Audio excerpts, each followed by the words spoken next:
and Weiss instantly perked up at the name. Lunagaron? We heard about that one during the Malzeno video, right?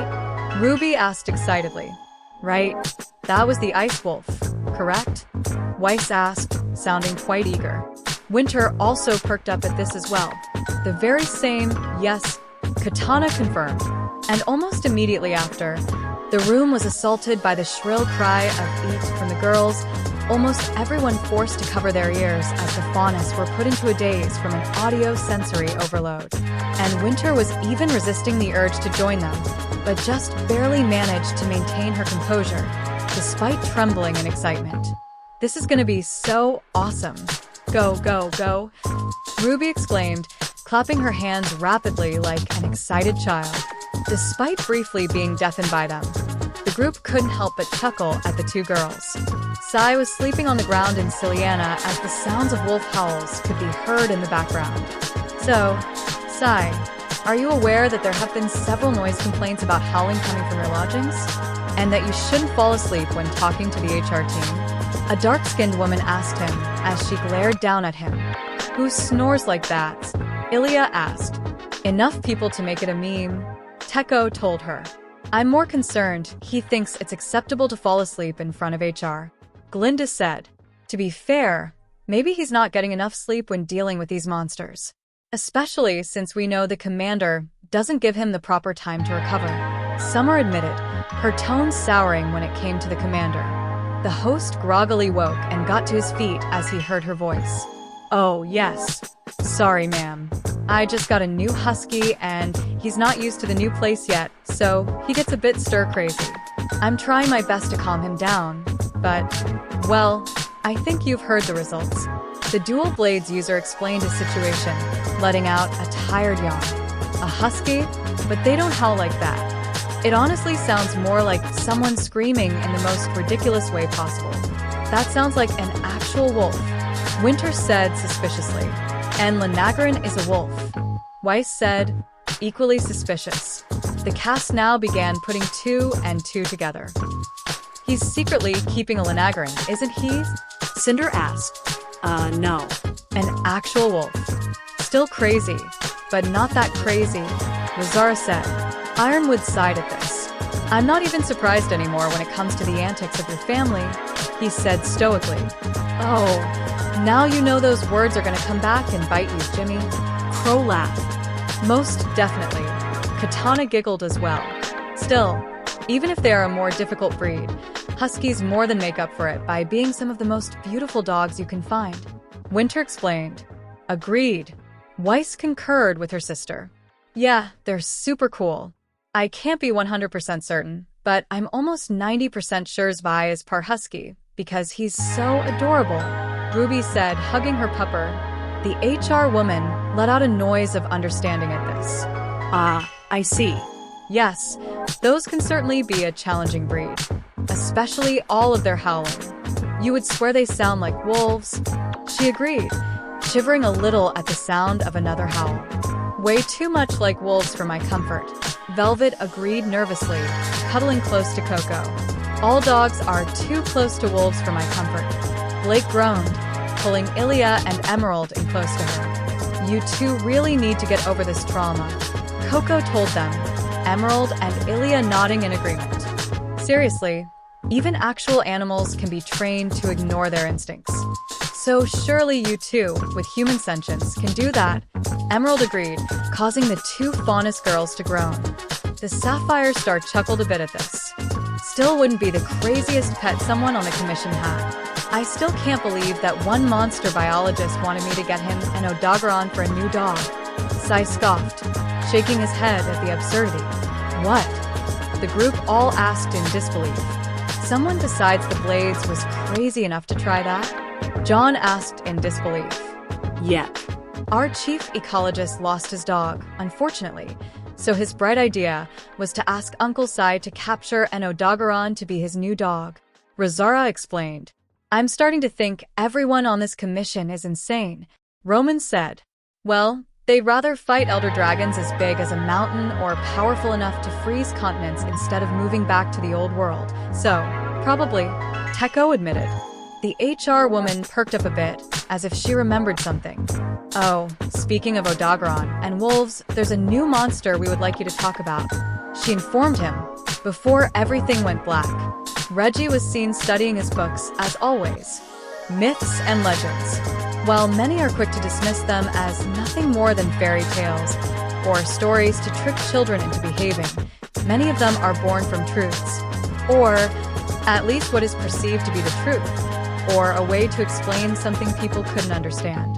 Such as the belief of Bigfoot likely being people believing a giant ape like Gigantopithecus is still alive, or something like the giant, mythical thunderbird likely only being a large condor.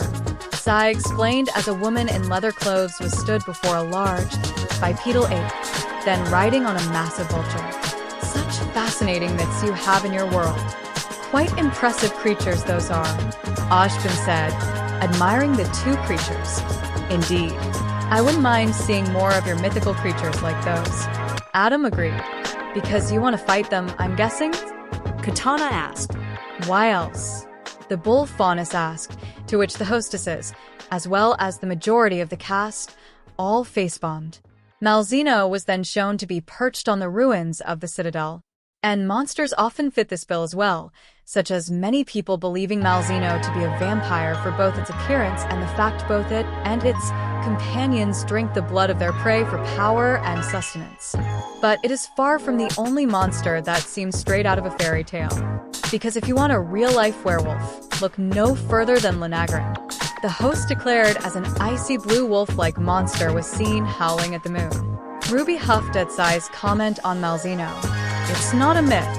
Malzeno is a vampire, she insisted.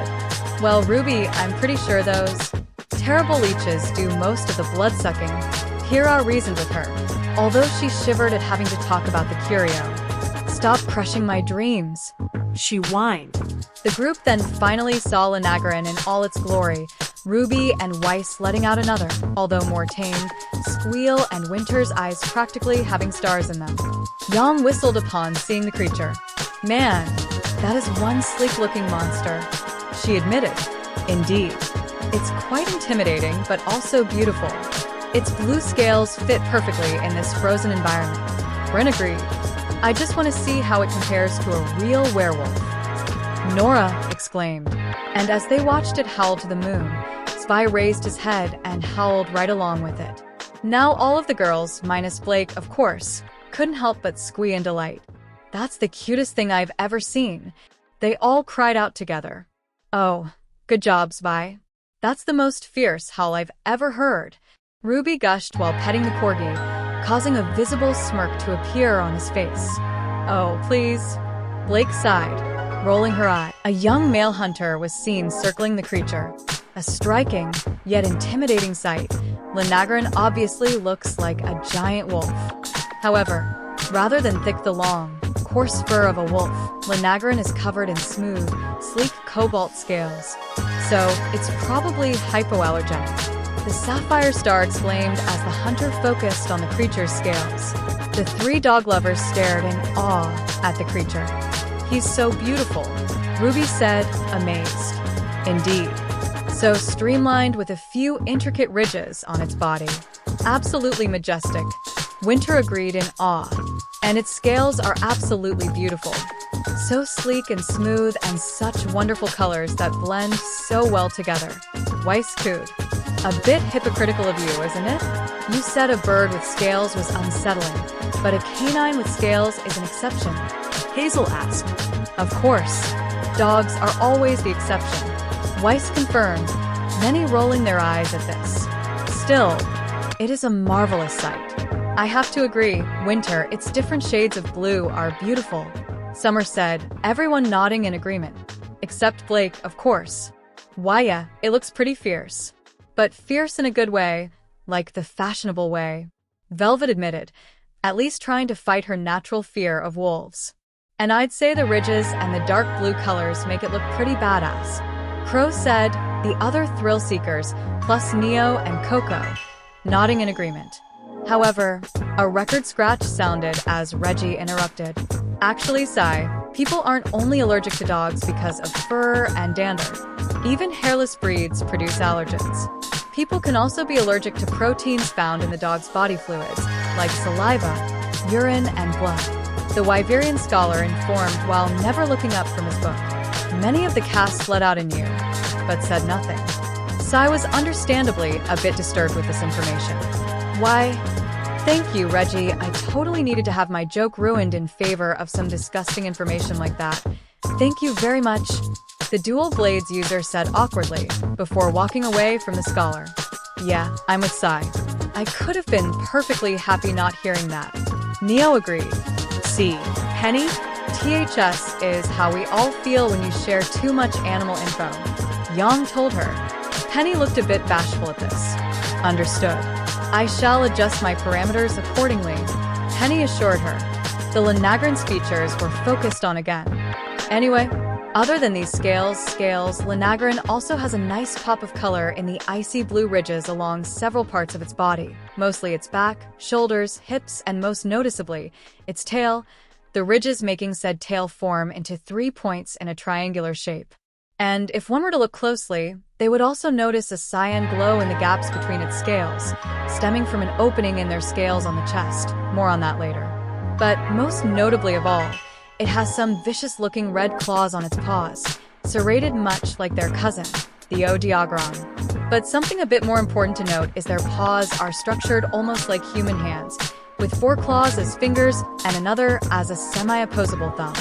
Meaning, this wolf actually has more fingers than a Wyverian, Sai exclaimed as the features were focused on, before showing a young Wyverian woman sitting on a bench, showing she indeed only had 4 fingers on her hand. I know we already said it, but that cyan blue light looks really cool against the darker cobalt scales.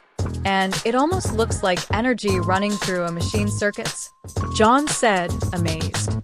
Surely there must be a reason for it. Now I'm curious what it is, Pyrrha wondered. I'm wondering why those ridges turned its tail into a triangle, Roman said. With a big surface area like that, it'd probably act as a pretty good paddle. So maybe it's for swimming?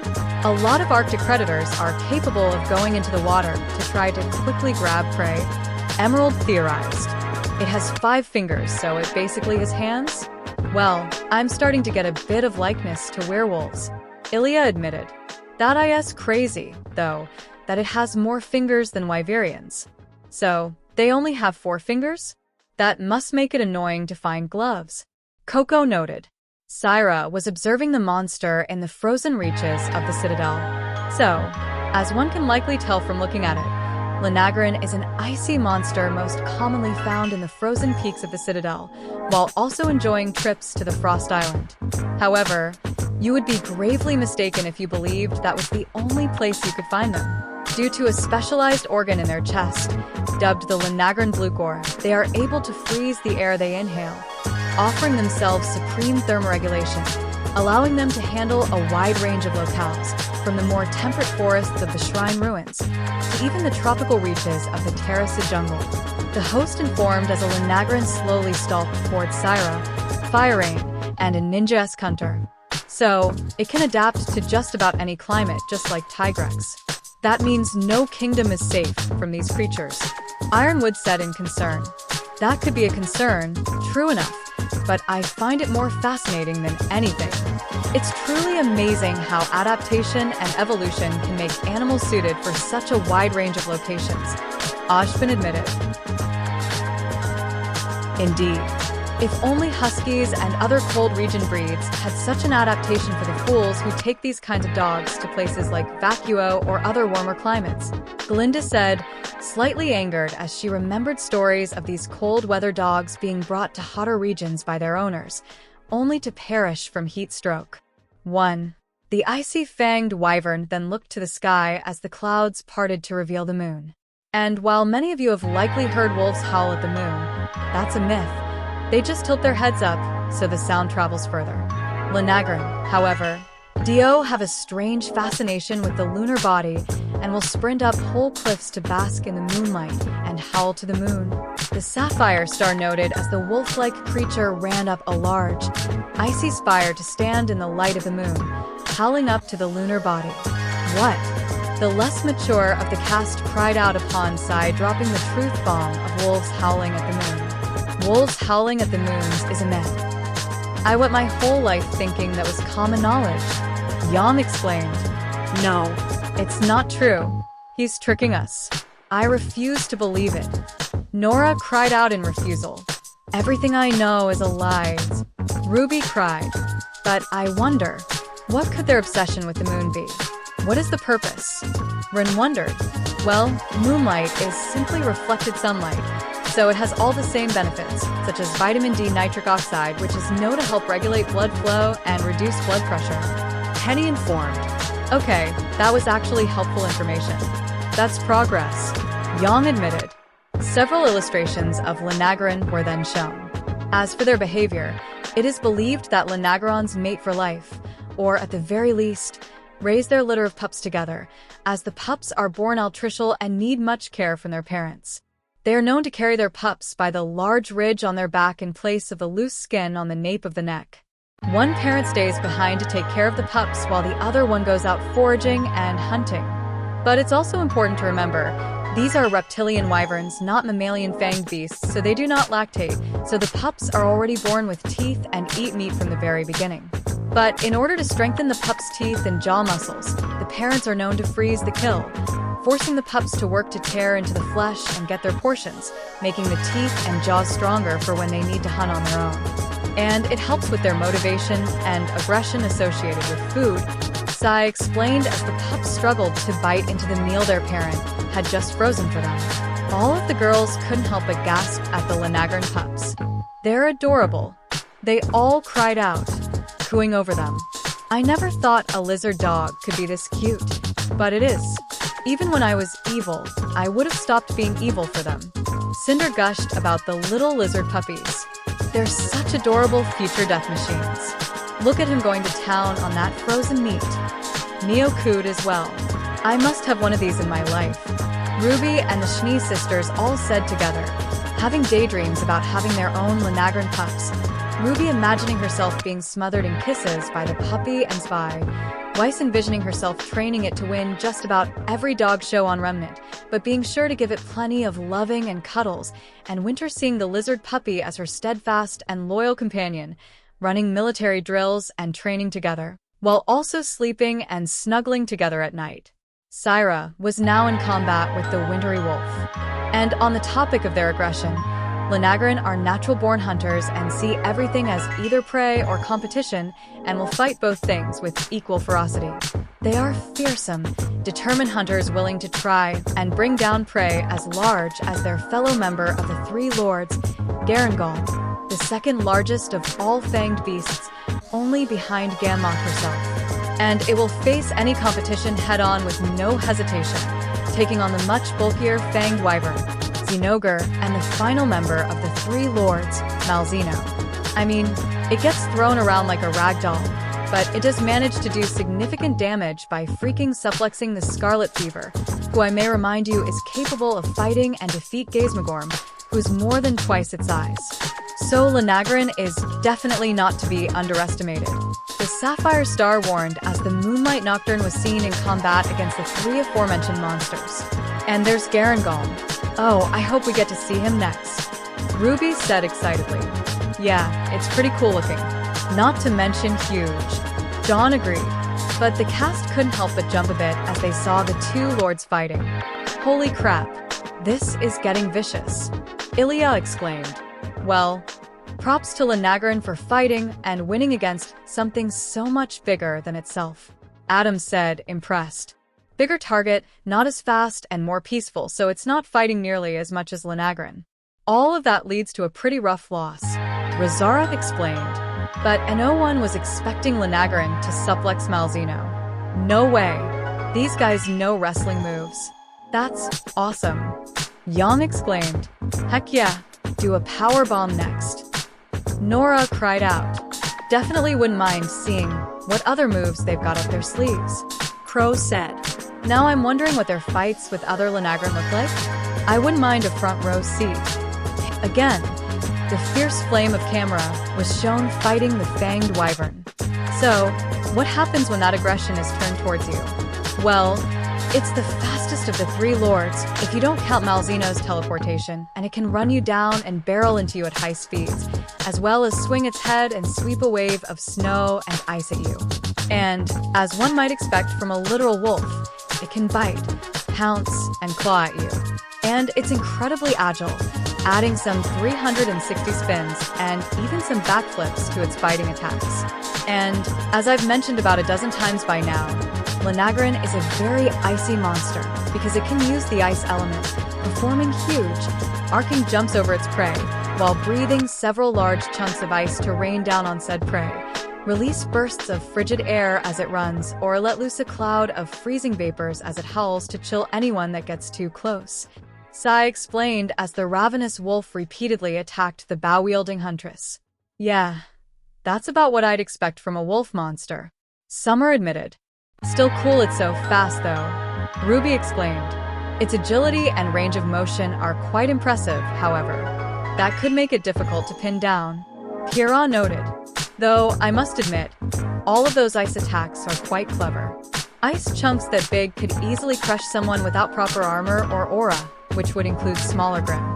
And, of course, freezing someone with icy vapor in such a manner is a great way to slow someone down, if not stop them altogether, Weiss pointed out, admiring the creature's use of her favorite element. The Lunagaron was now repeatedly howling and unleashing frosty vapor. But now, I'm sure you are all curious as to why I referred to Lunagaron as a werewolf. I mean, so far it's just seemed like a normal wolf, except for the fact it has scales and breathes ice, right? Well, that's where you'd be wrong. Because if Lunagaron starts struggling with a fight and gets upset, it will do something extraordinary by turning off its thermoregulation, causing its muscles to heat up and swell as its front limbs turn red like its claws, and it will stand on two legs, forming a coat of ice armor to defend itself from attacks, as well as coating its claws in ice to make them larger and deadlier, perfectly combining an impenetrable defense with ferocious offense. And even its roars change, starting as a majestic wolf-like howl and turning into the fearsome roar of a dragon, with just the hint of a howl at the end. The dual blades warned as the beast rose onto its hind legs, a layer of ice coating it to make it look nearly twice its original size. Many couldn't help but jump at the minor transformation. Whoa. Talk about a glow-up. It almost looks like a whole new monster, Coco said in awe. That's quite impressive it is able to remain on its hind legs for so long, especially with all the extra weight that ice must add. Penny noted. Blake and Velvet were quick to hide behind the couch once the beast entered this berserker form. It was already bad enough. Did it really have to get more powerful and vicious? Blake cried out as she and Velvet cowered from the beast. Why, yeah, it's definitely cool, but definitely scary. Velvet agreed, fearfully. Are you kidding? That's so cool. Now it really does look like a werewolf, Ruby exclaimed, before gasping. And that means that Malzeno pretty much is a vampire. And Garangolm sort of looks like Drakenstein's monster, she realized. And the Moonlight Nocturne's attacks were almost completely different. And with a new stance comes new attacks. It now employs more rapid claw slashes with its front legs, now more like actual arms with a much greater range of motion.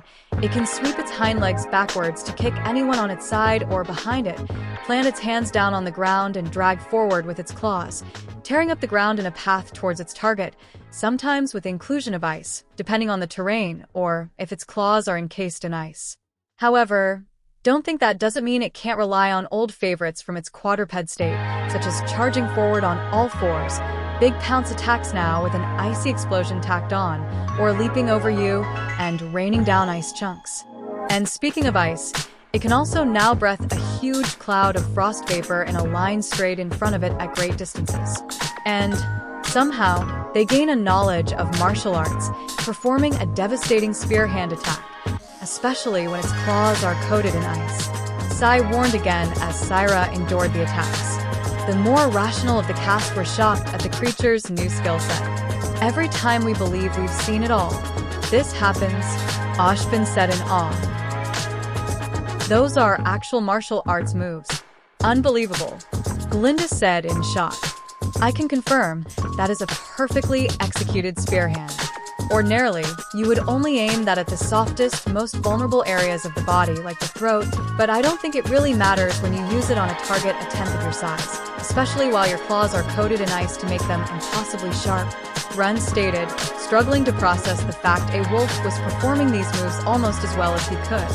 Meanwhile, RWBY was so excited that she starts vibrating to the point she looks like she's about to blast off or have a seizure. That's amazing! Even monsters can learn martial arts. That's so cool. Could you imagine if we taught them martial arts here on Remnant? They could be better than huntsman and huntress teams. RWBY squealed, passing out from excess excitement. We really need a way to make sure she can't reach this level of excitement. Cinder groaned, reviving RWBY with some smelling salts.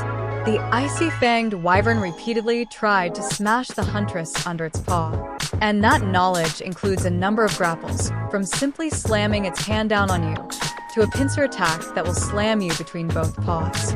Or its most horrifying attack of all, where it knocks you down with a paw slam, before grabbing you and holding you in both hands and, well, see for yourself. The host began, before stopping with a shudder at the end. A hunter was then knocked down by the moonlight nocturne. No, no, no, no, no, no. The hunter exclaimed as he was picked up by the beast. Wait, wait, wait, wait. The hunter pleaded as the beast raised him to its mouth. Wait, wait, wait, wait. The hunter tried to plead frantically as the beast roared and reared its head back, before thrusting its open mouth forward towards the hunter, everything going black with a sickening squish. Everyone looked on in dread as the monster apparently bit the hunter's head off. Dear brothers, Pyrrha said in horror, I know they are quite literally monsters, but I wasn't prepared at all for such brutality. Penny said, equally horrified. Meanwhile, Velvet was sat stiff as a board. Bit. Head. Off. She said, utterly terrified as she imagined herself in the hunter's place, getting her head taken off by the creature's jaws. She almost fell back and fainted, but Coco thankfully caught her. Whoa there. Easy, Bun Bun. I'm sure it's almost over and we'll be hearing about how to fight them, so we'll know how to keep you safe. The fashionista assured her girlfriend, holding her close. The grapple was shown again on another hunter, but this one luckily survived and was thrown to the ground. Yeah, he straight up bites your head off. Or, at least tries to. If you've got strong enough armor, there's a good chance it won't be able to bite through, but still he definitely tries to bite your head off. That's a bad boy. We don't bite people's heads off. The host scolded the beast as it actually drooped down a bit, as if it were an actual pet dog being scolded. RWBY, Weiss, and Winter all let out a most horrified and offended gasp, looking at Sai as if he just kicked a puppy. How could you? You take that back. RWBY insisted. You cretin. He is not a bad boy. He is a good boy. The best boy. The greatest boy. Weiss ranted. Katana, I demand you bring that bastard brother of yours here at once, so that he can be properly punished for such discrimination. Winter demanded. Okay, all of you, chill. I'm doing no such thing for a few reasons. 1, you're all overreacting. 2, I know you 3 love dogs, but this is still an aggressive monster that can pose a threat to people, so if it attacks villagers then it's bad dog. And 3, none of you are doing anything to my brother, or make any attempts to kill him. That's my job. Katana warned them. 2. Everyone was silent for a few moments from fear of the hostess' dire warning, before, that's fair, Yang and Crow said cheekily. Syra was now firing a number of arrows into the moonlight nocturne. So, how should you handle a Lunagaron so you don't get your head bitten off? Well, as you might have guessed, they are weak to fire, with thunder also being decently effective and dragon being, at least useful, while, as one might expect, ice and water are completely ineffective. Fire Blight is also a great way to get in some decent lasting damage, and Blast is also a great way to stun him and chip through his ice armor. Speaking of the armor, if you can manage to completely break through it, the huge shift in weight will knock it down to the ground and force it to turn its thermoregulation back on, reverting it to its quadrupedal form. You can also break the claws on both front legs, its tail, and break its head twice. Also, Lunagaron has very limited defense against aerial attacks, so gunners on the high ground insect glaive users, this is your time to shine. The Sapphire Star declared as his daughter who managed to topple the beast. Fire. Should have been obvious at this point. Hazel said. Well, there are a few ice monsters that aren't weakest to fire, Legiana being one of them. Adam reminded. And I'm always game for when it's time for explosives. Roman chuckled. I'm just glad there's a way to make it turn off two-legged mode. Neo said in relief. Yeah. That way we can avoid getting our heads bitten off. Velvet agreed, equally relieved. So, air attacks are where it's at, huh? Good news for you and me. Pipsqueak. Crow said to RWBY, who giggled and nodded. The male and female Lunagaron armor, dual blades, and bow were all shown. And the Lunagaron armor is incredible, very stylish and futuristic looking. Almost gives off the vibe of an anime hero like Kamen Rider or something. Plus both versions have a cute little built-in ponytail. And of course, the weapons are equally amazing. Sleek, yet rigid and intimidating, with the dual blades basically being like wearing a set of Lunagaron's claws. And even the Palico and Palamute armor is incredible, with the Palico armor looking very snug and warm for cold weather, and the Palamute armor making it look like you've got a robot dog following you around, which is just awesome. Sai praised the Moonlight Nocturne's equipment as the two animal companions' armor sets were shown.